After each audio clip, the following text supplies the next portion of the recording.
Hello, welcome back to Tarot by Andy. Thank you for being here. This is my vibrational reading. Please do your own research for entertainment purposes and allegedly. Good morning, good evening, good afternoon, and thank you for being here, and thank you for the super thanks. First, I'm going to do a little commentary here. This is about Meghan being very bitterly blocked by Michelle Obama and Amal Clooney. It's coming out in the tabloids. You know, tabloids don't exist. Getting back to it. She basically wanted the golden ticket to get into Amal Clooney and Michelle Obama's inner circle. It hurts to be excluded. She's basically been given cold shoulder, and she's not able to move past it, says the article. She feels humiliated for not being on the guest list, the star-studded Albee Awards Gala that was in September. She's blaming her in-laws. Of course she is. That's the Darvo. Deny, and reverse victim offender. So she's denying it, and she's placing it on the shoulders on someone else. They're very good at that. That's what they're experts at. And she wanted a special friendship with Michelle. Go figure. Why? She wants to feel special. She wants to align herself. Really, she doesn't want a friendship. Really, what she wants to do is, what can you provide for me? It's what she can provide. It's not a true friendship. So Michelle's smart enough to stay away. So they're saying it's quite the gut punch. And she really wants, the article did go on and say this, you guys. The article went on to say that she wants to suck up to Michelle. And she's consumed with jealousy because Amal Clooney keeps talking about their friendship. I guess they took a vacation together to Malawi. And she found out about it, and she saw the articles or whatever, and she's just really consumed with jealousy. So yeah, she just feels bitterly blocked. Definitely bitterly blocked. So she's got a lot of self-hatred right now. I'm sure she's saying, I hate it. I hate myself. I hate myself. I hate myself. Which brings me to want to talk about that. This is not for Meghan's benefit, but for yours and mine. And, you know, it's a common thing, even for people who are neurotypicals, who have normal, healthy brains, to say, I hate myself. I just wanted to put out this little tidbit here about being self-aware on how you speak to yourself, because I know Meghan is definitely hating on herself, so this is definitely not for her benefit. But anyways, you will find in rare, strange times of the day that this can happen. Washing dishes, boom, I hate myself. Enjoying yourself in the middle of it, I hate myself. It can hit you at a very strange period of time. You don't have to be in a deep depression. It could just be going through frustration. And it's very common. The I hate myself is probably the most favorite self-deprecating phrase we say to ourselves. So what am I getting at? What I'm getting at is you need to stop it. A lot of times people, when they're in a dark place, it's hard for them to say, I love myself, because it feels like too much of a lie. So my suggestion, because it happens to everyone, including Meghan, even to normal-brained people, to replace it with, I care about myself. You don't have to say, I love myself if you're in a really low place. Just say, I care about myself. You need to break the cycle. You need to be aware of the cycle. And it's crazy how we can forget about it. You'll spot it. It will happen, trust me. Self-deprecating thoughts and words you say to yourself really makes a difference on how you live your life. So I just wanted to bring that into your conscious awareness about being self-aware of the negative self-talk, and replace it with, I care about myself. Whenever you have that negative thought, I'm worthless, I'm this, I'm that, just say, I care about myself. You need to replace it with something positive. And the other thing that can help is to wear bracelets. You can snap yourself, you know, if you're feeling it, you can roll beads and stuff. And I kind of look at it as the airplane with the oxygen tank, oxygen mask. You have to help yourself before you can be useful to other people. So this is why it's important, you guys, because I know a lot of you are caring, loving, empathetic individuals, but we still beat ourselves up. That is the super ego. The super ego is the punishing side of ourselves. So it will whip us into shape. It will punish us and punish us. So it doesn't matter how healthy you are, it is going to happen. So that is my point. So anyways, it's that inner child that's broken inside us that still likes to talk to us that way. And that also applies to Harry. A couple videos back when I said Harry didn't love himself. I'm sure he says that to himself all the time.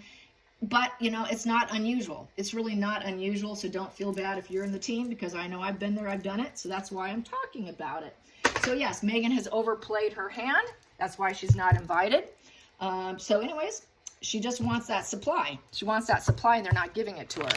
And she's having a hard time moving past it. So let's get some Amal Clooney and Michelle Obama on how they feel about Megan, what they say about her. And let's just kind of be a little fly on the wall in the friendship there. And the reasonings, and let's just see what the cards have to say about what Michelle and Amal have to think, what they think about Megan, how they feel about Megan. They don't like her. Michelle forewarned her, take it slow, girl. Take it slow with the UK. You know, don't go fast. Megan was going to rush in. She told her no, put the brakes on. Michelle warned her to go slow, and Megan can't take orders. Megan can't take any good advice. She's obviously that, you know, that hermit in reverse who just likes to stay in the dark, and she can never heal herself. She can never move past it. I would say, based on the article, she's in that hermit in reverse right now, where she doesn't know where her path is. She doesn't know where to light the path. She won't take advice. She won't listen to her inner voice. She ignores it. She's going with the stupidity and not the wisdom of the hermit. And so that's how I feel about that. But what does Michelle Obama and Amal Clooney think of Megan? What do they think of her? What do they think of her? What are they saying about her? What's the conversation in regards to Megan? Well, I'm going to take those. Well, it's over. It's over. They don't want anything to do with her. They thought probably at one time, oh, she's going to change into a wonderful person, but it didn't happen. She's too much of a backstabber. So basically, it's a temporary, painful ending. You know, like, well, we really had hopes for her because they, you know, Amal was at the wedding with George, and they probably thought something beautiful can transpire with the death card, but it didn't happen. So basically that, wow, what backstabbing, you know what she is. So this is why they don't want her. She has not changed. She went into the royal family and she could have changed and transformed into something really great. You know, she could have really let go of bad things. She could have really rebirthed herself. She could have gone with the flow of changes. She refused to go with the flow of changes, which then permitted her, stopped her from having that big transformation, because death is also about the big transformation card.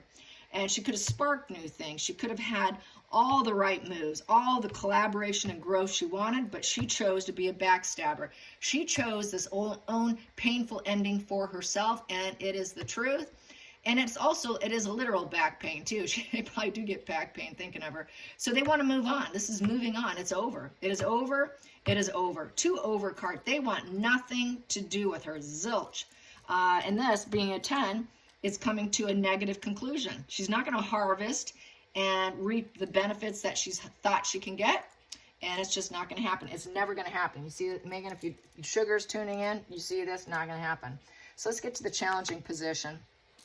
Challenging position is the 9 of Pentacles in reverse. Megan, they know Megan's a jealous person. Envious, jealous, insecure, making poor judgments with the 9 of Pentacles in reverse. She cannot stay focused. She cannot feel secure enough to stay focused and be self-sufficient. These are 2 very self-sufficient women who are successful. She does not fit in with them. Sorry, Megan, you don't fit in. Megan cannot handle issues well. She cannot put in her investments and her time in order to get the investments. Here, Megan's a quitter. Megan's a quitter. She's got the reverse traits of being focused on the end game of being a female, independent powerhouse. Those women are powerhouses. Independent powerhouse. She is not. She is not of their tribe. Just not of their tribe. Not at all. And they recognize that. She had the chance. They were hopeful, but no. Not going to happen. So let's get some more cards here. Focal point. Focal point. Yep, communication. Yep, the communication was done. And she was trying to move things too quickly, too rapid, too fast. This was the problem why they came to a crash and burn. Because Michelle said, slow down, girl. Slow down. Keep it slow. It should have been in this position in reverse with the 8 of Wands in reverse. But to Megan, that was a negative message. She felt overwhelmed. She felt like, well, that would kind of put me in silent mode. I want to be seen and heard, and she wanted that star. You know how she is. She just has to go fast, fast, fast. I want it now. No patience with Megan. So she was too fast. She was too fast, and this is the problem. She wanted that fast PR, that total fast growth, and it just crashed and burned her, and that's why she's not part of the girl team. Past position that doesn't serve. They know that Megan has put herself in her own mental cage, and she felt trapped. She said she was trapped. She's basically someone who must leave the relationship. So they had to leave the relationship. She left the relationship with the Royals because she felt trapped. They didn't want to get trapped with her also. Basically, it is a self-imposed limits position card. So Megan did impose herself. She did it to herself. They don't want to get caught up in her mental torment card here. This is the mental torment card. She's totally mental tormented, and they don't want to be part of it. They don't want to be part of her head case. She's a head case. They don't want to be trapped in that head case situation. They're going to put their peace over involving themselves with her, because this is a mental head case. This is a cage literally over the head, practically. And she doesn't want to see things. She's trapped herself. She's binded herself. She doesn't know how to get out of it. People are trying to chirp wisdom into her, and she won't hear it. She won't see it. So she imposes herself. It is her own doing. So they felt, we got to get out of this relationship. We're not going to trap ourselves with this lady's problems. We're not going to willingly trap ourselves with her, because we know what she's about. Hidden energy. She's a burden to herself and others. 10 of Wands. And there's a lot of burnout and stress. They see her as, wow, she will stress, and she will turn out to be a burnout because she's too much, and she just needs our help. She's a burden. Megan's a burden. She burdens herself. She burdens other people. She's got a lot of weight on her shoulders. This is like someone who carries around all their emotional baggage. They carry all their baggage, their energetic baggage everywhere they go. This is that kind of person with these two cards here. That's that kind of person that everywhere they go, they bring their baggage with them, their head case baggage and all their problems with them.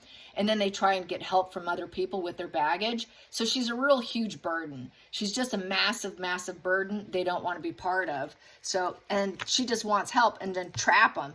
And then betray you after communicating with you and helping her with her independent female energy. So here we go, going into the future. So they're going to be very careful if they do run into her, what they're going to say. It's also triangulation.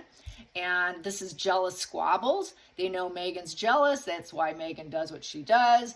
And they're just trying to, maybe she'll recover after all her losses. If we run into her, we're just going to be really careful what we say to her. Megan really should have listened more than spoke, and she didn't. This also could be a divorce card here, with triangulation, love triangle, betrayal, pain, vengeance. So this here could easily turn sour and then having to heal. They don't want to have to be in a healing position by getting involved with her, by triangulating with her problems and her betrayal and her so-called pain. She's just a pained individual who does it to herself. And then she talks about it to everybody on social media. So she's really a bad news bear.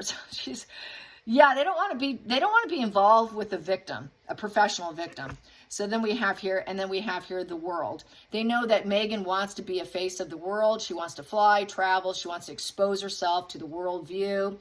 She wants the world to have empathy for her, act like she has all this self-actualization. But really, it's the end of the journey. And these two ladies have pushed Megan out of her way, because once the cycle is complete, they can't push and walk away from this individual. So they have walked away. They have world vision. Megan doesn't. So it's the end of the journey card. Dualities, nope. Sparks, nope.